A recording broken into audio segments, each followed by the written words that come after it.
Hello and नमस्ते सबैजनालाई, welcome to my new blog. हामी चाहिँ कुलेखानी हुँदै मार्कु होइन मार्कु हुँदै अनि चन्द्रगिरी हुँदै निक्लिने बाटोमा अघि बढ्दैछौँ।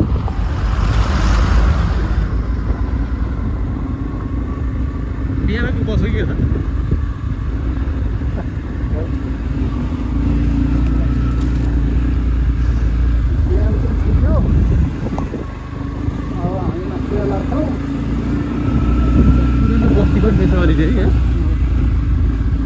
स्कुल रहेछ, कट मन्दिर स्कुल, सहकारी होटेल,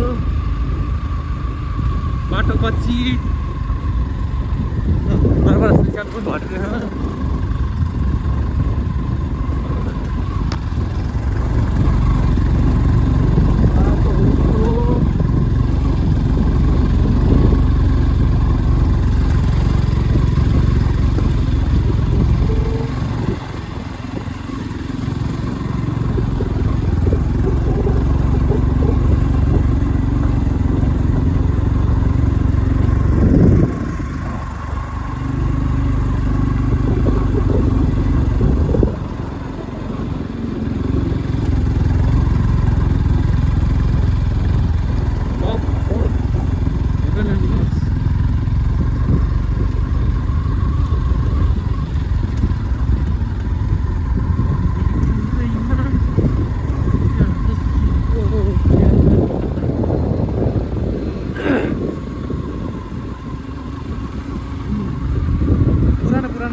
सरकारी अफिसहरू, कार्यालयको भवनहरू है।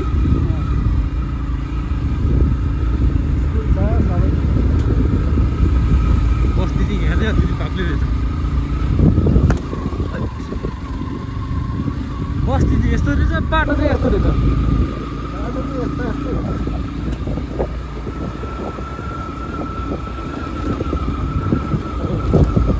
मजा फर्क्यो नि त।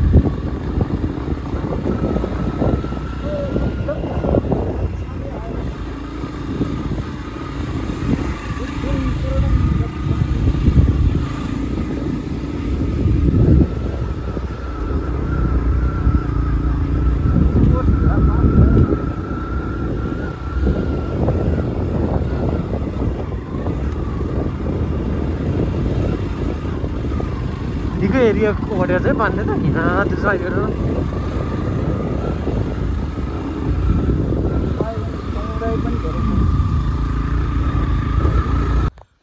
हामी चाहिँ चितलाङको भेडा फार्म आइपुगेको छौँ। यहाँ भेडा चाहिँ यहाँ चाहिँ भेडा हेर्नु छ, बाख्राहरू चाहिँ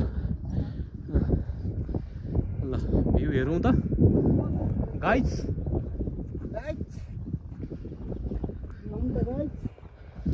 सही रहेछ नि त, ठाउँ पल्लो पनि सही छ। अनि भेडा फार्म चराउने भेडा पनि छ कि हो यतिर अहिले फार्ममा देखियो हुन्थ्यो र पहिलाको भेडा फार्म होला नि त बिचरा। त्यहाँ चाहिँ जाने रोड रहेछ नि त। हाइ वाह, चितलाङ हामी धेरै जानु छ नि। ठ्याक्कै यो मकनपुर गढी जस्तै हुँदैन हाइटमा। अब हामी अझै जानु छ नि धेरै। जाउँला नि के छ र ब्रो, कस्तो लागिरहेछ यहाँलाई? यो त एकदम रमाइलो छ नि। यहीँ काठमाडौँको नजिक भएर पनि हामी यहाँसम्म आएर यसरी खै यत्रो उमेर भइसक्यो होइन, हेर्ने तर पनि देखिया थिएन आज। यो बाटो त कतिपय खासै यहाँ आएर चाहिँ हेर्न आज मौका पर्यो। आज मौका पऱ्यो। भेडा फार्म भनेर चाहिँ सुने हो, तर आज चाहिँ भर्खर पहिलोचोटि देखिन्छ। भेडा चराउने ठाउँ चाहिँ एकदम रमाइलो ठाउँ रहेछ। त्यो ठाउँ हो भयो, यहाँबाट छोडेपछि भेडाहरू कहाँ गयो भन्ने देखियो नि त। पुरै कम्पाउन्ड गरिरहेछ त्यहाँ, बाहिर जाँदैन होला होइन। कहीँ नजाने भयो। तर असार साउनमा चाहिँ खत्रै हरियो देख्दा दामी देखिन्छ होला। एकदम रमाइलो राम्रो ठाउँ रहेछ।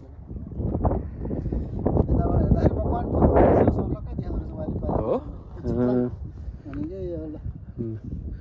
दामी भ्यू देखिँदो छ है त यो आज अलि मौसम अझै फ्रेस हावा देखिरहेछ आइरहेछ है यता गइदिनु त तपाईँ अलिकति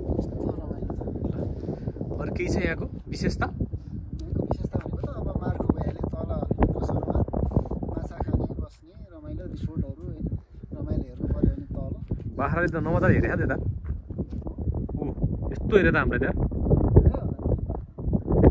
चिल्लो बनाएर चाहिँ बाख्रा होइन थुन छ नि त बाख्राको भेडा पनि त हुन्छ नि हुन्न र अब भेडाको उसलाई चाहिँ के भनिन्छ खै भेडाको महिलालाई फिमेललाई भेडी नै भन्छ भेडा भेडी च्याङ्ग्रा च्याङ्ग्रा च्याङ्ग्रा हो र के हो च्याङ्ग्रा च्याङ्ग्री त छुट्टै हो भेडा भेडी भेडा भेडी त्यही हो त्यही रोड ए तल के रहेछ नि त्यहाँ गेट रहेछ नि त धन्यवाद भनिरहेको छ त्यहाँबाट अनि त्यहाँ छिर्ने गेट बनाएर छ नि त हेर यो बनाएर पनि ओहो, यस्तो बिजोग है बनाएर बिजोग अनि आएर खानीले चाहिँ यसरी फोहोर गरिदिएको रहेछ वाट इज दिस भनेको थियो नि त के अरे आशिका तामाङले है यो चाहिँ यस्तो फोहोर यहाँनिर तपाईँको चाहिँ एकदम अब डस्टबिन छ यहाँ यता डस्टबिन राखिदिएको छ डढाउने ठाउँ छ तर पनि हामी नेपालीहरू बस्दा छौँ त त्यहाँ लगेर फाल्ने चाहिँ कमसेकम फोहोर गरिदिएको छ। आउनु भइसकेपछि अलिकति यसलाई चाहिँ यस्तो फोहोर नगरिदिनु भए चाहिँ राम्रो हुन्थ्यो किनकि अरूलाई भन्नु आफैले गर्ने हो होइन आफूले फोहोर गरेको कुरो आफैले सफा गरेर राम्रो कुरा यो अर्को कसैले बनाएर चाहिँ होइन सफा गर्न सक्दैन होइन गेट बनाएर राखिदिएको छ त्यो गेटबाट यहाँ हुँदैछ नि ए तल जाने बाटो पनि ढल्नु हुँदो रहेछ हामी चाहिँ कुलेखानीबाट यो बाटो हुँदै आएको छौँ हामी यताबाट चितलाङ हुँदै यता यता यता हुँदै हामी चन्द्रगिरी हुँदै अनि त्यसपछि हामी थानकोटमा पुग्नेछौँ हस् त हामीले भिडियोहरू पोस्ट गर्दै गर्नेछौँ अहिलेलाई यति नै हेर्दै गर्नु होला नछुटाइकन है त।